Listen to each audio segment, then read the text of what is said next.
Good morning student and welcome on my channel जिसका नाम है वरद विनायक क्लासेस।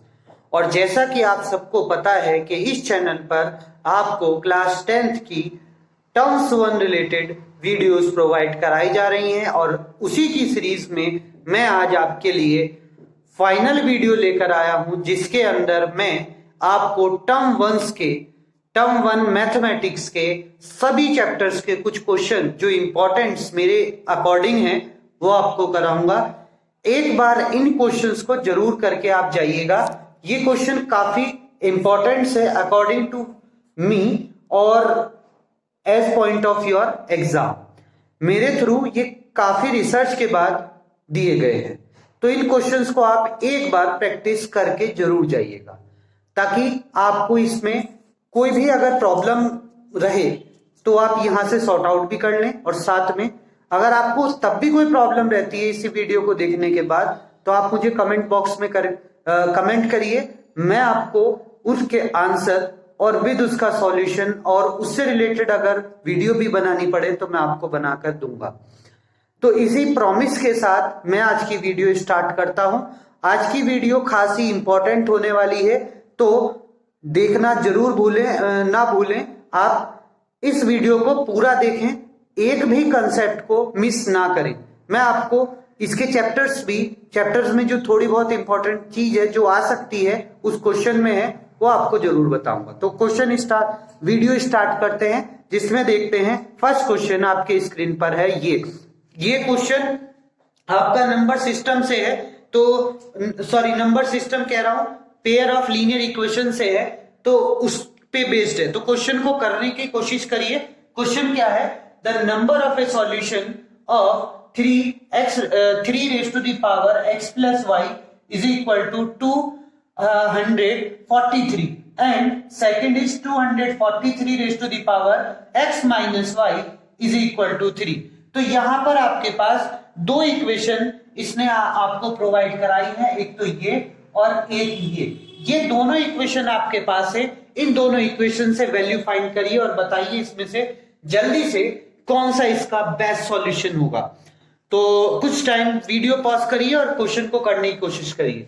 अब देखिए इसका आंसर अगर आप देखें तो क्या होगा। देखिए क्वेश्चन को सॉल्यूशन करिए पहले और सॉल्यूट करके इसके आंसर को देखिए। ट्रिक वाइज करते हैं, थोड़ा सा फास्ट करेंगे। तो ये हो जाएगा आपके पास 3x plus y is equal to 243 है। 243 आई थिंक 3 की पावर 5 होती है, आप कैलकुलेट करके देख लीजिएगा।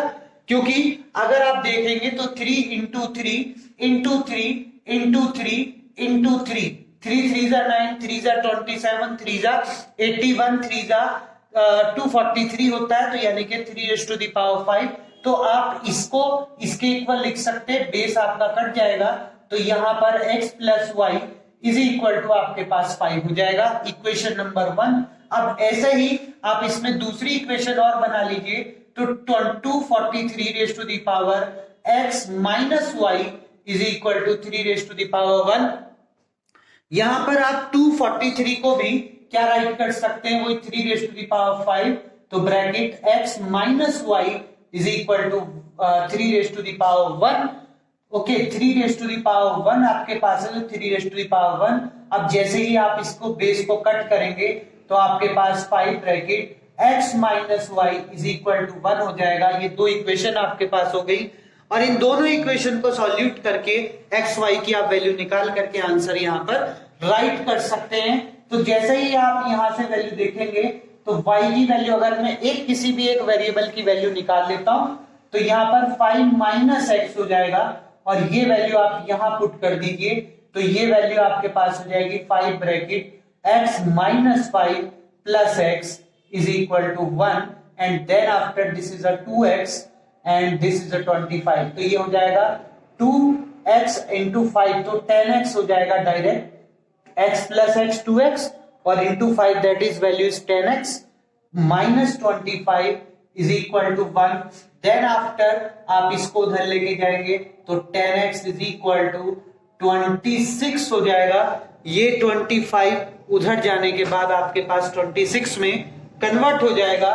देन आफ्टर आप एक चीज और देखेंगे कि x की वैल्यू 26/10 आएगी। और अगर आप इस चीज को देख रहे हैं तो x की वैल्यू आपके पास क्या आ जाएगी, आप चेक कर सकते हैं। इसको कट करेंगे तो 13, इसको कट करेंगे 5, यानी कि 2.6 अप्रोक्सीमेटली वैल्यू x की आएगी। ऐसे ही अगर आप y की निकालेंगे तो 5 - 2.6 दैट्स मीन 2.4 आपके पास जो वैल्यू आएगी वो y की आएगी। तो अगर आप यहां से देख, तो जैसा कि आप यहां पर देख रहे हैं x की वैल्यू ये हो गई और y की वैल्यू आपके पास ये हो गई। क्योंकि इसने कोई भी ऐसी कंडीशन नहीं दी है कि x की वैल्यू ये नहीं आ सकती, तो यानी कि x की वैल्यू 1 आ सकती है और y की वैल्यू भी 1 ही आएगी। तो यानी कि अगर आप सॉल्यूशन देखें तो नंबर ऑफ अ सॉल्यूशन आपके पास कितने हो जाएंगे, 1 के अलावा आपके पास दो सॉल्यूशन इसके अंदर x के या y की दो वैल्यू पॉसिबल नहीं है। x की भी एक ही वैल्यू पॉसिबल है और y की भी एक ही वैल्यू पॉसिबल है, दो वैल्यू पॉसिबल नहीं है। ना जीरो वैल्यू पॉसिबल है, ना इनफाइनाइट वैल्यू पॉसिबल है।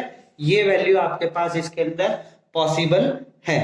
क्लियर? तो अब इसके बाद चलते हैं नेक्स्ट क्वेश्चन की तरफ। नेक्स्ट क्वेश्चन आपके पास ये है, और एक चीज, इस क्वेश्चंस को करने के लिए भी आपको थोड़ा सा माइंड बैकअप लगाना होगा, तभी आप इस क्वेश्चन को इजीली कर पाएंगे। इसने कहा है यहां पर आपके पास कि 1+, अगर यहां पर साइन स्क्वायर अल्फा है is equal to 3 sine alpha into cos alpha, ये आपके पास यहां पर ये कह रहा है। तो इससे आपको वो वैल्यू किसकी पूछ रहा है कि आप उसे बता दीजिए कि कॉट अल्फा की जो वैल्यू होगी वो आपके पास क्या होगी। इस क्वेश्चन को भी आप करने की कोशिश करिए सबसे पहले कि ये क्वेश्चन आप कैसे कर सकते हैं, और फिर then after I will tell you कि how to work this question. Okay, तो आपने कर लिया होगा। तो अब देखते हैं कि इस क्वेश्चन को हम कैसे कर सकते हैं। देखिए, सबसे पहले आप इस चीज को लीजिए। अगर मैं इस चीज को लेता हूं तो यहां पर 1+ साइन स्क्वायर अल्फा होगा, और यहां पर जाकर के ये आपके पास, अगर आप इसे ऐसा करना चाहे तो ऐसे कर सकते हैं, वरना साइन से इसे डिवाइड दे दीजिए। साइन से इसे डिवाइड दे दीजिए। साइन स्क्वायर से जैसे ही आप इसे डिवाइड देंगे, साइन स्क्वायर अल्फा से डिवाइड दे दीजिए पूरे को। अब जैसे ही साइन स्क्वायर से डिवाइड देंगे तो ये आपके पास कॉसेक स्क्वायर अल्फा में कन्वर्ट होगा, और ये वाली वैल्यू साइन स्क्वायर से डिवाइड देने पर 1 में कन्वर्ट हो जाएगी। ये वाली वैल्यू जैसे ही करेंगे तो 3 साइन स्क्वायर से करेंगे। एक बार मैं इसे करके दिखा देता हूं कि कैसे है, वरना आपको वहां पर डायरेक्ट करना है, वहां पर आप इतना मत सोचिएगा। Sign square alpha plus sign square alpha upon sine square alpha, ये इस टाइप से आप राइट करेंगे, और 3 sine alpha into cos alpha upon sine square alpha, इस टाइप से वहां पर आपके पास हो जाएगा। और जैसे ही आप इसे करेंगे तो ये वैल्यू 1, ये कॉसेक अल्फा, यहां से ये पूरा इसकी एक वैल्यू से कट, तो इसको आप कन्वर्ट करेंगे तो ये हो जाएगा आपके पास cosec square alpha plus 1 is equal to 3 sine upon cos upon sine, that's mean cot alpha. अब जैसे ही इसे देख रहे हैं आप, इस वैल्यू का फॉर्मूला लगा सकते हैं। क्या होता है आपके पास इसका फॉर्मूला कि 1+ cot square alpha plus 1 is equal to 3 cot alpha, and then after आप इसे भी उठा करके इधर लेकर आ जाइए, तो ये आपके पास एक क्वाड्रेटिक इक्वेशन में कन्वर्ट हो जाएगा। तो 3 कॉट अल्फा और 1 + 1 that is 2 is equal to 0। अब आप इसको सॉल्व कर लीजिए, इसको सॉल्व कर लीजिए, इसकी वैल्यू को निकाल लीजिए, इसमें कितने रूट्स पॉसिबल हैं आप इजीली निकाल पाएंगे।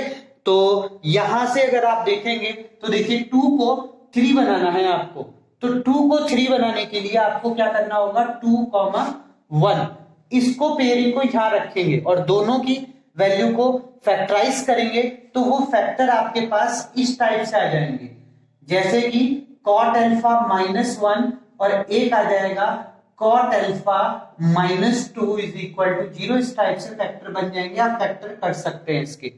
ओके, और जैसे ही आप इसको 0 के इक्वल लिखेंगे तो कॉट अल्फा की वैल्यू आपके पास 1 आ जाएगी और यहां पर भी कॉट अल्फा की वैल्यू आपके पास 2 आ जाएगी। तो इसका आंसर आपके पास ये सही हो जाएगा।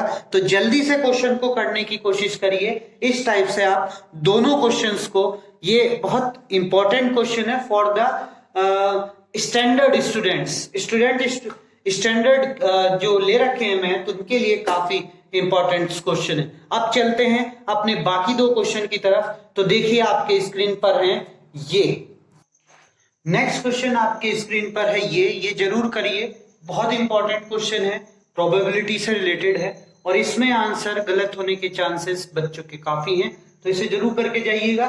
क्वेश्चन क्या है, what is the probability of a leap year. Leap year की प्रोबेबिलिटी आपके पास क्या है?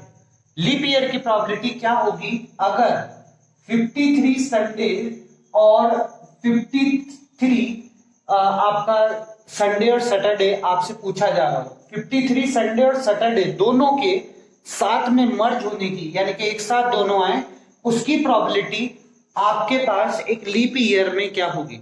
लीप ईयर के लिए आपको एक कंडीशन याद रखनी होगी कि लीप ईयर में आपके पास 52 वीक प्लस 2 डेज एक्स्ट्रा होते हैं। ये चीज आपको याद रखनी होगी, 52 वीक और 2 डेज एक्स्ट्रा होते हैं।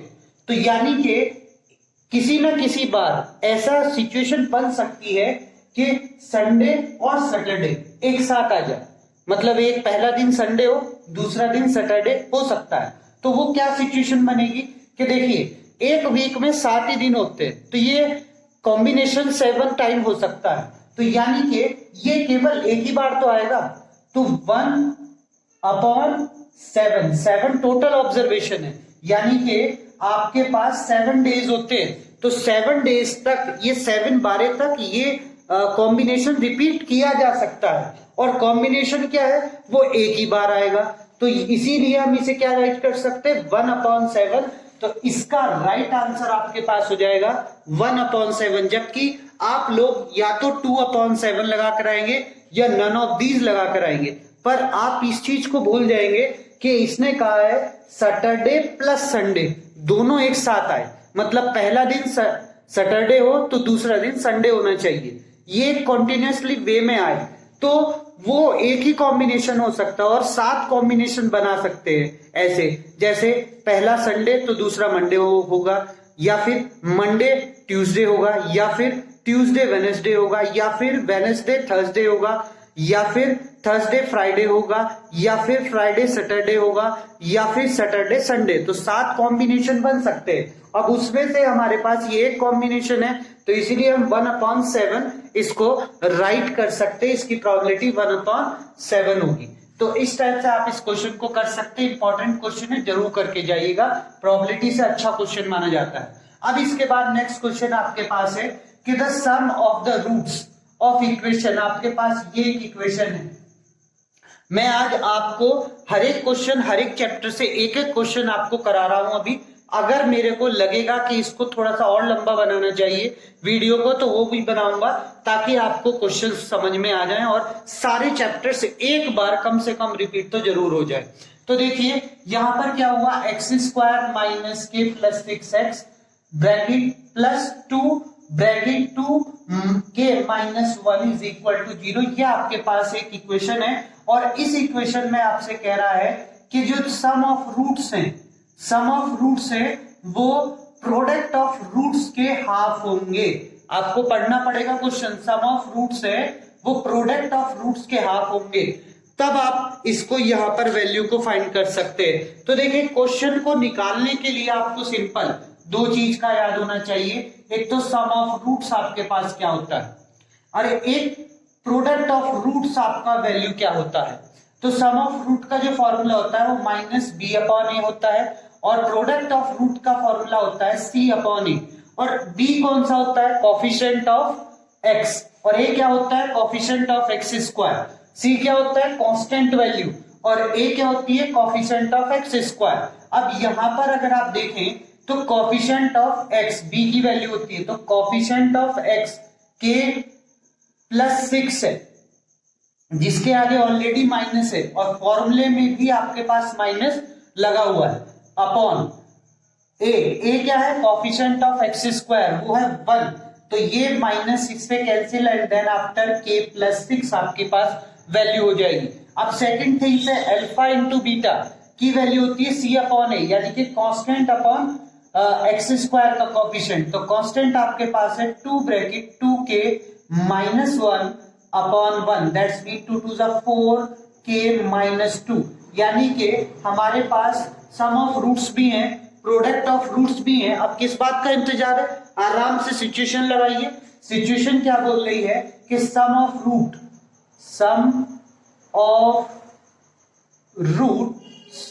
आपके पास जो है वो half of product of roots है, प्रोडक्ट ऑफ रूट्स है, sum of roots half of product of roots है।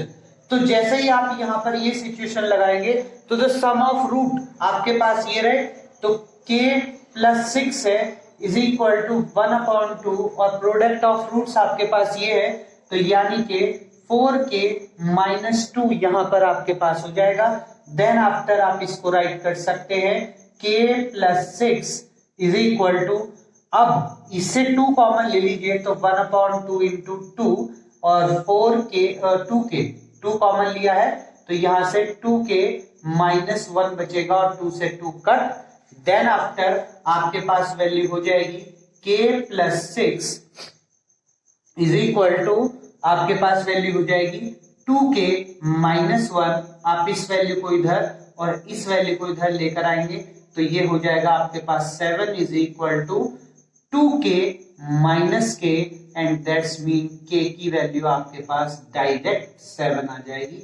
This is your answer. इस टाइप से आप अपने किसी भी वैल्यू को फाइंड कर सकते हैं, किसी भी क्वेश्चन के अंदर किसी भी वैल्यू को फाइंड कर सकते हैं। तो इस क्वेश्चन को भी आपने समझ लिया होगा अच्छी तरीके से।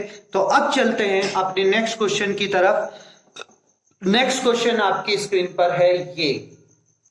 नेक्स्ट क्वेश्चन नए चैप्टर्स के आपके पास ये हैं। क्वेश्चन को जरूर देखिए, क्वेश्चन अच्छे और इंपॉर्टेंट है। अगर आपको इनको बारे में नहीं पता है तो एक बार जरूर करके जाए। स्पेशली मैं इस क्वेश्चन को जरूर कहूंगा कि आप इस क्वेश्चन को एक बार जरूर करके जाइएगा। क्वेश्चन क्या है, the number of a revolution made by a circular wheel, मतलब आपको number of a revolution find out करना है जबकि आपके पास एक सर्कुलर व्हील है जिसकी रेडियस आपके पास इतनी है और वो टोटल डिस्टेंस कवर कर रहा है 176। ये इसके कुछ इंपॉर्टेंट पॉइंट है जिनको आपको जरूर समझना है कि एक सर्कुलर व्हील जिसकी रेडियस इतनी है और वो टोटल डिस्टेंस इतनी कवर करना है, तो इस डिस्टेंस में वो कितने रोटेशन करेगा वो आपको बताने हैं। और क्वेश्चन के आपके पास आंसर जो है वो ये है। तो ये सिंपल और इजी है, सबसे इजी है। आप इसमें सिर्फ इतनी चीज को याद रखेंगे कि नंबर ऑफ रिवोल्यूशन आपके पास क्या होते हैं। आपको याद रखना है टोटल डिस्टेंस अपॉन आप करेंगे वन राउंड डिस्टेंस या वन रिवोल्यूशन डिस्टेंस आप फाइंड करोगे। और ये वन रिवोल्यूशन या वन राउंड डिस्टेंस जो होती है आपके पास, वन राउंड डिस्टेंस जो होती है आपके पास, ये आपके पास होती है, आपको याद रखना है कि वन राउंड डिस्टेंस जो होती है वो सरकमफ्रेंस होता है, सर्किल का, सरकमफेरेंस ऑफ सर्किल के इक्वल होती है। आप इसको डायरेक्टली निकाल सकते हैं।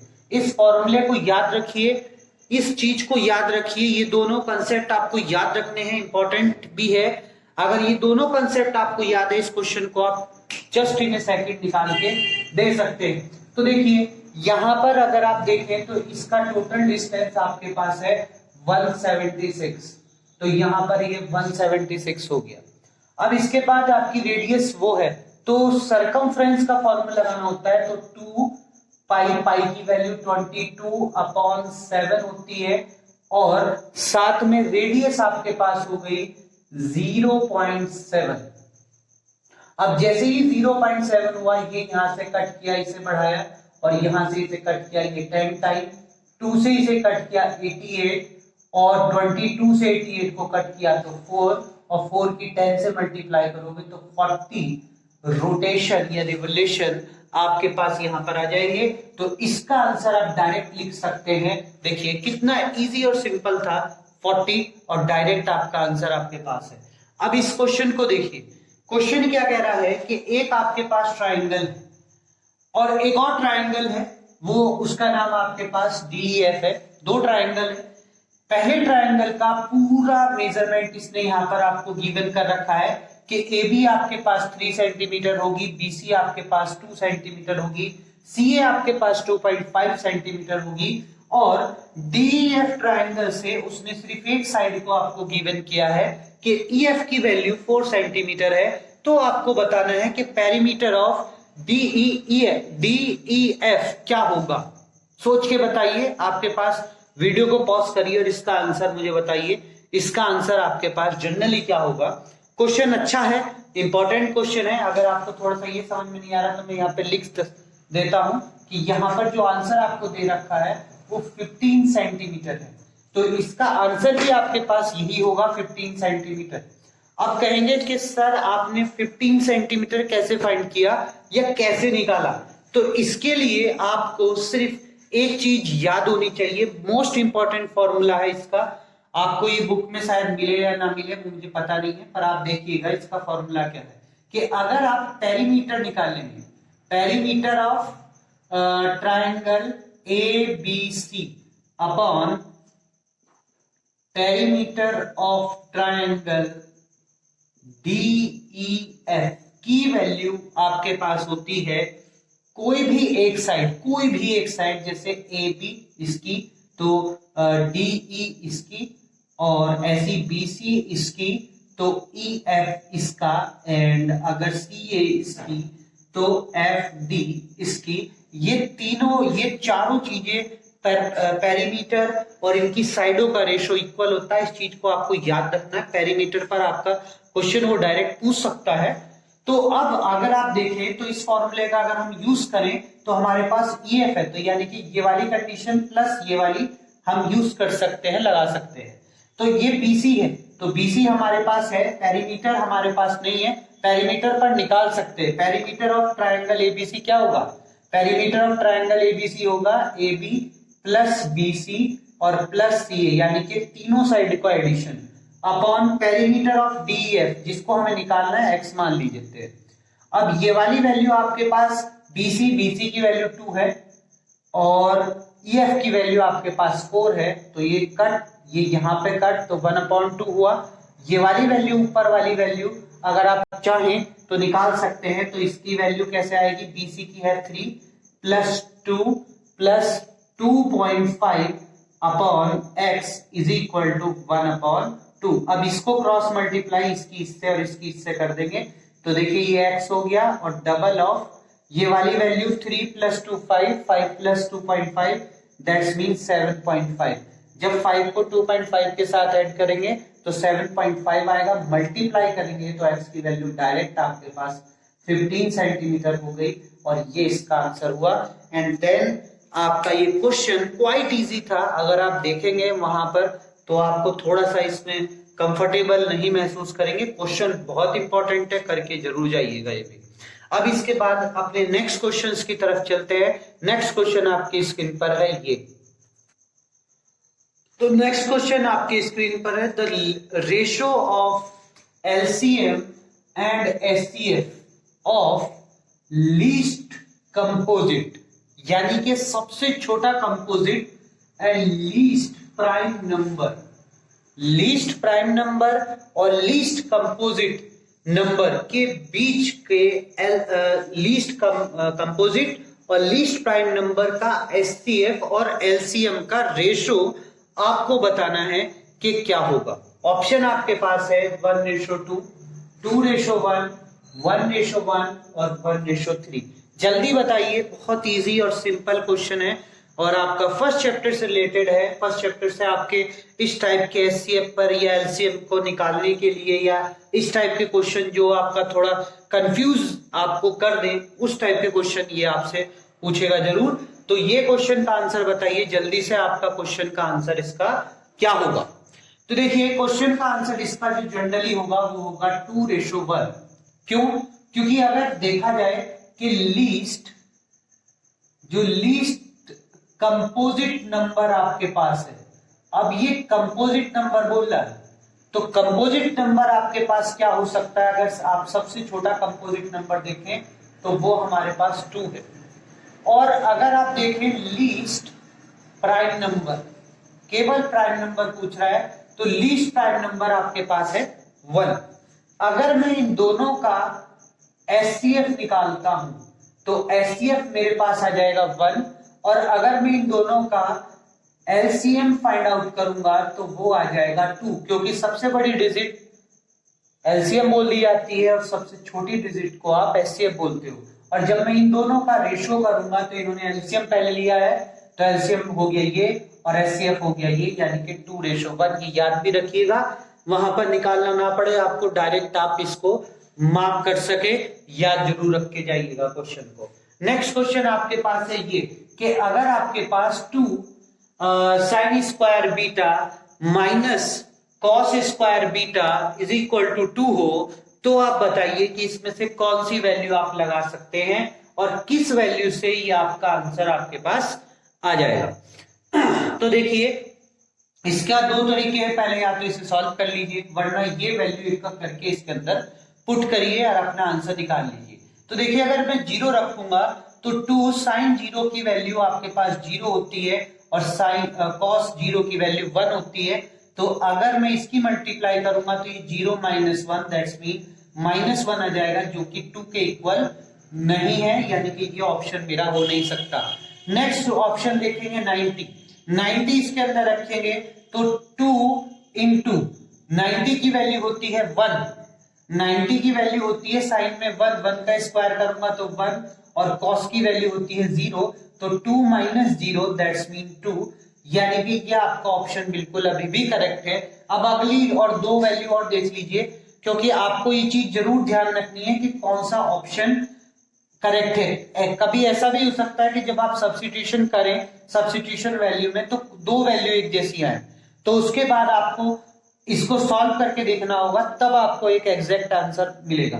तो देखिए 45 अगर रखेंगे तो इसकी वैल्यू भी 1 होती है और 1/2 होती है, और इसकी वैल्यू 1/2 होती है 1/√2। तो 1/√2 का होल स्क्वायर करेंगे तो 1/2 आ जाएगा, तो इसलिए मैं यहाँ पर आपको 1/2 बोल रहा था। तो ये वैल्यू 1/2 हो गई, -1/2 ये इससे कट हुआ, -1/2 यानी कि 1/2, तो ये भी नहीं हो सकता, 1/2 आ रहा है, 2 के इक्वल नहीं है। अब अगर 30 रखते हैं तो यू वेरी वेल नो कि 30 की वैल्यू क्या होती है, sin 30 में वैल्यू होती है 1/4 -√3/2 का होल स्क्वायर, तो दैट्स मीन 3/4 बन जाएगा। और आप इसको कट करेंगे 1/2 - 3/4 करेंगे तो ये भी वैल्यू आप सॉल्व करेंगे 2 के इक्वल नहीं आएगी। इसका मतलब मेरा राइट आंसर यही है, इसके अलावा इसका कोई भी राइट आंसर नहीं हो सकता। तो इस टाइप से आप अपने जो क्वेश्चंस हैं उन्हें करेंगे। आज मैंने आपको सारे चैप्टर से सभी चैप्टर को एक शॉर्ट फॉर्म में कुछ क्वेश्चंस की हेल्प से 8-9 क्वेश्चंस की हेल्प से कराने की कोशिश करी है। आपके एग्जाम से पहले मैं एक वीडियो और लेकर आऊंगा जिसके अंदर मैं आपको कुछ इंपॉर्टेंट क्वेश्चन बोर्ड पर राइट करूंगा और आपको वो करके दिखाने हैं। उसमें मैं आपको सिर्फ उनका आंसर बताऊंगा और अच्छे इंपॉर्टेंट क्वेश्चन होंगे एग्जाम के दिन, तो उसका सॉल्यूशन भी आपको मैं दूंगा। अगर आप मेरी इस वीडियो को शेयर करवाइए सबसे ज्यादा, ताकि इस पर अच्छे व्यू आए। मेरा टारगेट है आपसे कि आप इस वीडियो को कम से कम 2000 क्रॉस करके दिखाइए व्यू, 2000 व्यू आपके क्रॉस होने चाहिए और लाइक भी कम से कम 1000 होने चाहिए, ठीक है। तभी मैं आपको वो वीडियो लाके दूंगा और उसके अंदर मैं आपको काफी सारे क्वेश्चन जो इंपॉर्टेंट है वो कराऊंगा। Thank you for watching this video और साथ में चैनल को सब्सक्राइब करना ना भूलें और बेल आइकन को जरूर दबाइए क्योंकि जिस दिन वीडियो आएगी वही आपको हेल्प करेगी बताने के लिए। Thank you for watching this video.